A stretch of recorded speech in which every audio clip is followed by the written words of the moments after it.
Hi everyone, my name is Paola Valdivia, and the topic that I chose was should the schools provide free breakfast and lunch for all students? What are the benefits and consequences of universal free school meals? Before I talk about the benefit and consequences of these services, I would like to mention the two programs that offer free meals. They are the National School Lunch Program and the School Breakfast Program. Families have to meet their income guidelines in order to participate in their program. According to studies, students who eat do better than students who miss meals. Students who eat healthy meals do better on tests than children in schools without universal meals.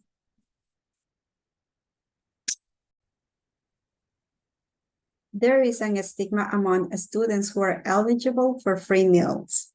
Some kids are hesitant to participate in these programs, feeling embarrassed that they are different from their peers. There can be a stigma attached to receiving free and reduced lunch, especially in the upper grades, when peer pressure can make these kids reluctant to accepting free meals.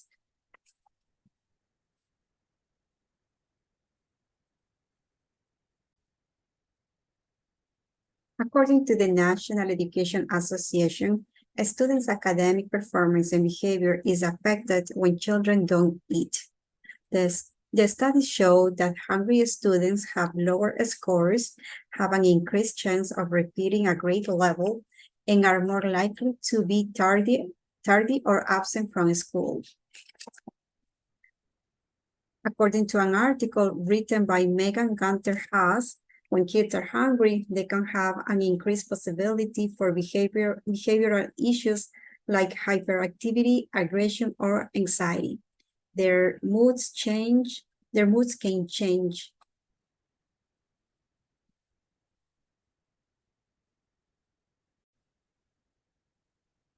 Many families have financial problems, and when schools provide free lunches and breakfasts to all kids on campus, families spend less money on groceries and lower income families buy more nutritious food.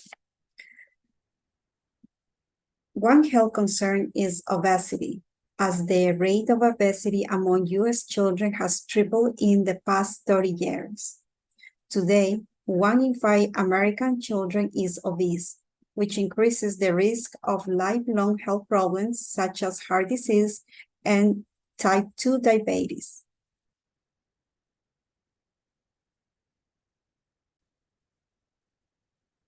Now let's talk about the cons of free meals. In 2018, US taxpayers spent $17 billion on these two federal lunch programs combined. Yet for decades, those programs have been plagued by misspending and improper payments, services provided to ineligible children.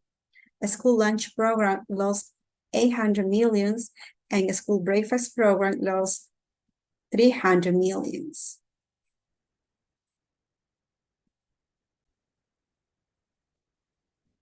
The quality food of a school is not great. There is an entire group of Americans who are downright concerned about it. Despite these concerns, budget is one factor that keeps food quality low.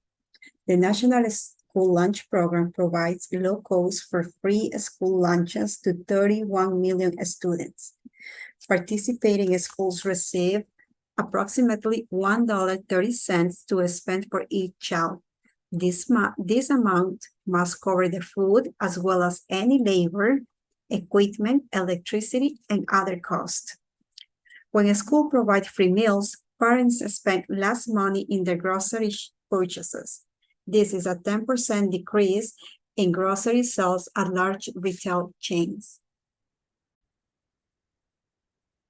Rural schools statewide tend to lose money when they implemented universal free programs prior to the pandemic. Meanwhile, schools in more heavily populated regions did not. Another con against free meals is the food waste. Students at elementary schools all of which offer universal free breakfast throughout a lot of milk and fruit they receive each morning. Some of the potential reasons are kids don't have time to finish their breakfast. Many dislike some of the food served, oatmeal bars and plain milk, for example. Also, some children have a tough time eating oranges that have not been peeled. Why did I choose this topic? I chose this topic because I believe that nutrition of students plays an essential role in their education.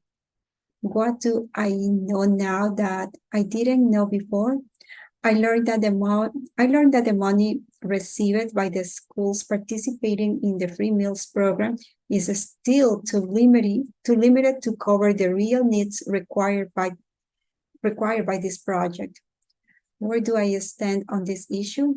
My opinion about the free breakfast and lunch program in schools is that it should be offered to all students regardless of their economic status. The studies show that students who were offered free meals improved their grades, their attendance, their behavior, and among other things. Next, we are going to watch a video about free school lunch program ending. As students head back to the classroom, there is new concern from parents about the public schools in their communities. Brand new NBC News polling finds just 37% of parents say they feel pretty confident in their school's ability to help students catch up with learning loss due to COVID. Even fewer say they feel very confident about schools having enough teachers and staff available to meet the needs of students. And just 30% say they are pretty confident in active shooter preparations. For the first time in 2 years, breakfast and lunch won't be covered for everyone now that a federal pandemic-era program has ended, leaving schools and families scrambling to cover the costs. Emily Ikeda explains. Single mom Jamie Bunches has relied on free or reduced price lunches for her 4th grade son since he was in kindergarten. What does that extra money mean to you?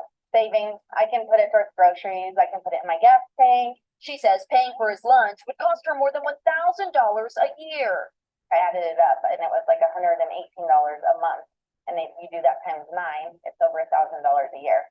So to me, it was like, oh my gosh, because I also have to, buy groceries. It's a lot of money for families already tight on cash, especially those impacted by the end of the federal free school lunch for all program, a pandemic era initiative that's now expired. When you heard that program was ending, what was your reaction? I was stressed, very stressed. More than 26 million free meals were served every day because of the program. Now, families must apply for meal coverage, and only those meeting certain income requirements will receive the free lunches. Nationwide, around 1 in 6 students don't always know where their next meal is coming from. Here in the Greeley-Evans School District, food insecurity is even more severe. 65% of students qualify for free or reduced price lunches. But in this Denver suburb, they're doing something different. The school board has decided to allocate $2 million so every one of the 23,000 students in the district can still eat for free. Danielle Bach is the head of nutrition.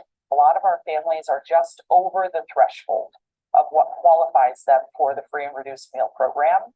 So we know that those families don't necessarily have the money to pay for those meals. While some believe universal free lunch should be made permanent, critics say it was only intended to be a pandemic-era program.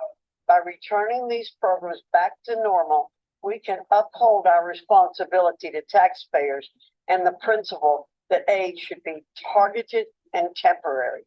But Bach argues this year is far from normal, as staffing shortages, supply chain slowdowns, and inflation further complicate lunchtime nationwide. Our goal is to teach kids how to learn and think, but they can't do that when they're hungry. Back to school, bringing back challenges in feeding America's children. Emily Ikeda, NBC News, Greeley, Colorado.